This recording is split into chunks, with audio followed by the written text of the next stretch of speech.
Geralmente as pessoas colocam mesmo atrás da porta da sala para proteger a casa contra o inimigo, o mal, a maldade, tudo de ruim. Sabia que dia 11 de julho a gente celebra São Bento? Nossa, que bom que a Dorinha trouxe hoje então. Você conta pra gente a história dele? Conta. Conto sim, Quinho. São Bento era italiano, nascido na cidade de Núrcia. Era de uma família muito católica e também uma família bem de vida, tinha dinheiro, né? Os primeiros anos de estudo dele ele fez lá mesmo em Núrcia, mas aí a família, como tinha dinheiro, mandou ele, junto com uma babá, lá para Roma. Ele estudou um tempo lá, mas ele não gostou muito do pessoal. Por quê? Porque o pessoal não estava vivendo como ele vivia. Ele sempre foi muito religioso, desde pequenininho.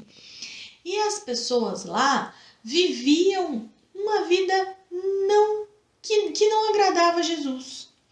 E aí ele não gostava de ver aquilo. Os jovens, o pessoal da idade dele. Aí ele pegou e foi para uma outra cidade, chamada Vide.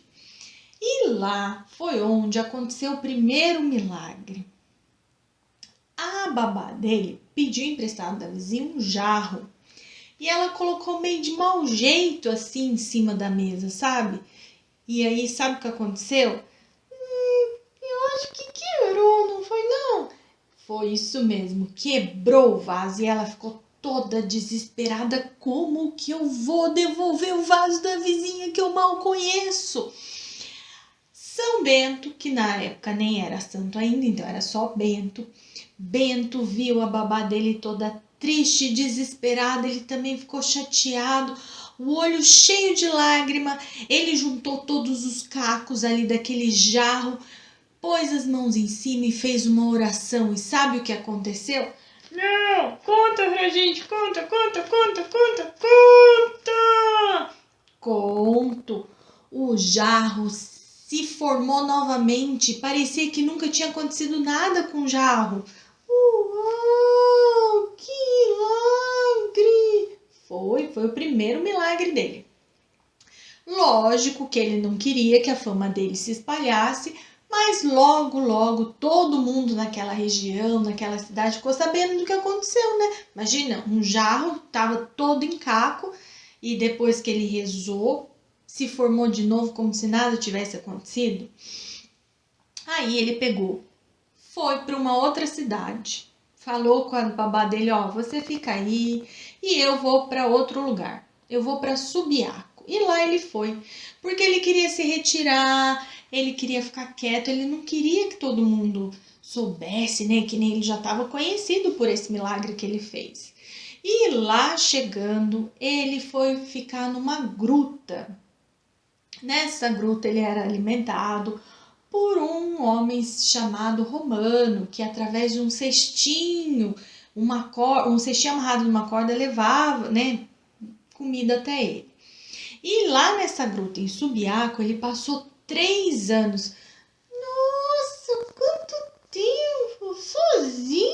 Sozinho, com Deus, né? Na presença de Deus ali, sempre rezando, jejuando, fazendo penitência e estudando, lendo, né? Ele lia muito, queria muito conhecer e saber mais de Deus. Só que aí ele ficou conhecido porque alguns pastores que estavam ali naquela região ouviam um barulho lá e achou até que era um bicho. E aí ele começou a ensinar a religião para esses pastores e cada vez mais um e outro conhecia, muita gente conhecia ele. Ele pegou e foi convidado para ser um abade superior num convento. Nossa, mas convento não é de freira? Mas naquela época, convento era chamado todos, tanto de freira das meninas quanto dos meninos. Então, em um convento O abade superior, o que abade? Abade é como se fosse um diretor. Ele tinha morrido e devido à fama de São Bento, que já tinha feito vários outros milagres, convidaram para ele ser o abade desse convento. Ele resistiu um pouco, não queria, até que ele aceitou. Só que com o tempo ele foi vendo que o pessoal de lá não vivia conforme um cristão deveria viver, né? Alguém que serve Deus, serve Jesus, deveria viver. E aí ele não ficou satisfeito e ele começou a colocar algumas regras. E além das regras, tinha o próprio comportamento dele, né? Que ele queria cada vez mais se santificar, se parecer com Jesus, né? Então ele era bem correto com a postura dele, com as coisas que ele fazia, com o comportamento. Só que aí o pessoal lá do convento não gostou disso não. E sabe o que eles fizeram? Não, conta pra gente, conta! Conto. Eles ofereceram uma taça de vinho para ele.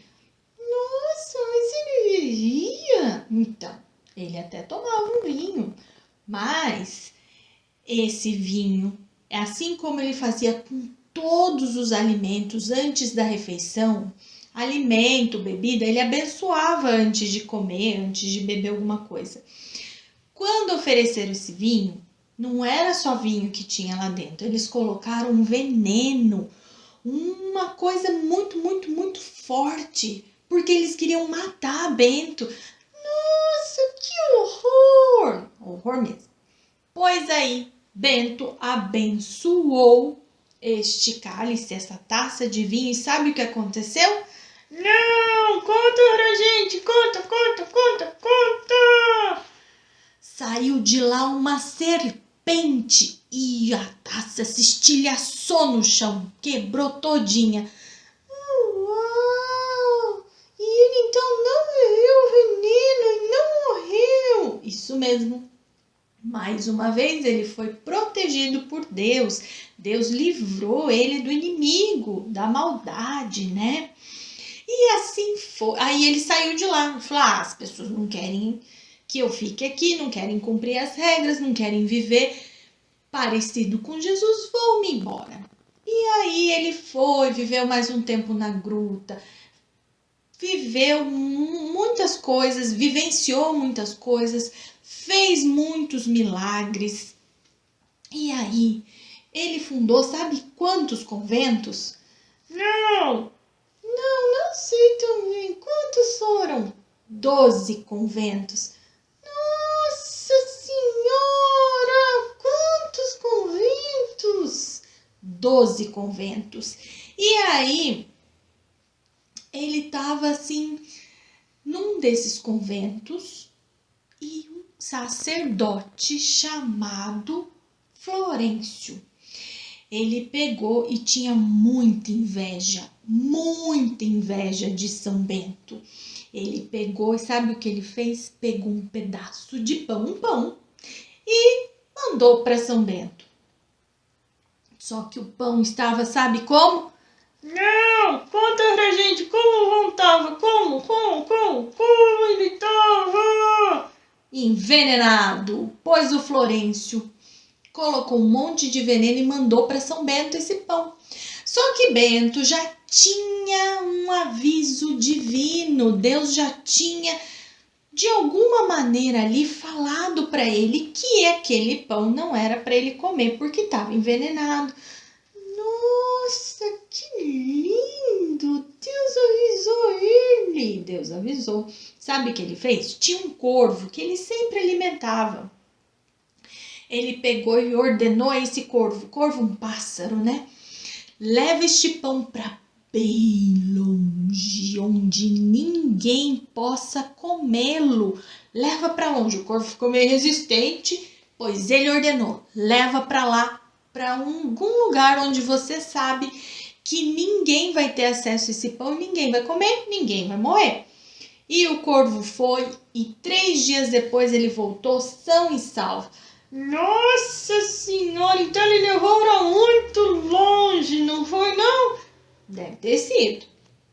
E aí, Bento continuou fazendo muitas coisas. Uma das coisas que ele fez foi o livro das regras para todos esses conventos, né? Porque lembra que ele tinha as regras no convento que ele foi convidado para ser o diretor e que não aceitaram. Então, nos conventos que ele fundou, ele também criou o livro das regras. Uma das regras era o ora et labore, é mais ou menos isso, é em latim, que quer dizer ore, né, reze e trabalhe. Nos últimos anos ele estava vivendo em Monte Cassino e ele mesmo pressentiu, ele soube, ele sabia, através da amizade tão grande que ele tinha com Deus, que ele sabia quando ele ia morrer. 6 dias antes, ele pediu para que cavassem a cova dele. E pois 6 dias depois ele morreu. Nossa, que coisa! Mas e essa medalha? Ela não é muito famosa? É sim, essa medalha, ela é, na verdade, não só uma medalha. Ela é chamada Cruz Medalha, porque ela é um sacramental. O que é um sacramental?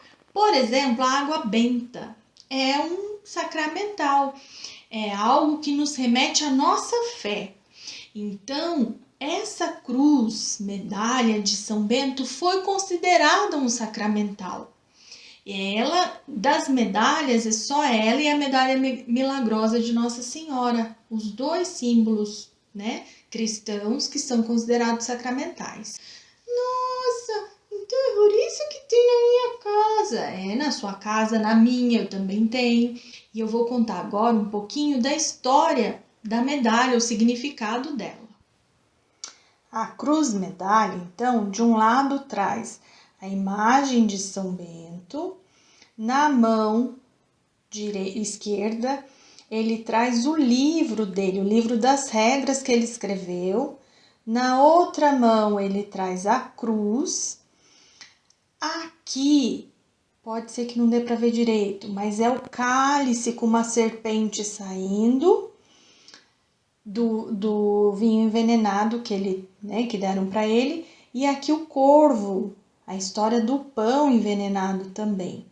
E aqui ao redor está escrito em latim: sejamos protegidos pela sua presença na hora da nossa morte. Do outro lado, onde tem a cruz, tem as iniciais CSPB, Cruz Santa do Pai Bento. E essas iniciais aqui é tudo em latim, de cada palavra da oração de São Bento, né? A cruz sagrada seja minha luz, não seja o dragão meu guia. Retira-te, Satanás, nunca me aconselhe coisas vãs. É mal que tu me ofereces, bebe tu mesmo o teu veneno. E a gente encerra a oração falando, né? São Bento, rogai por nós.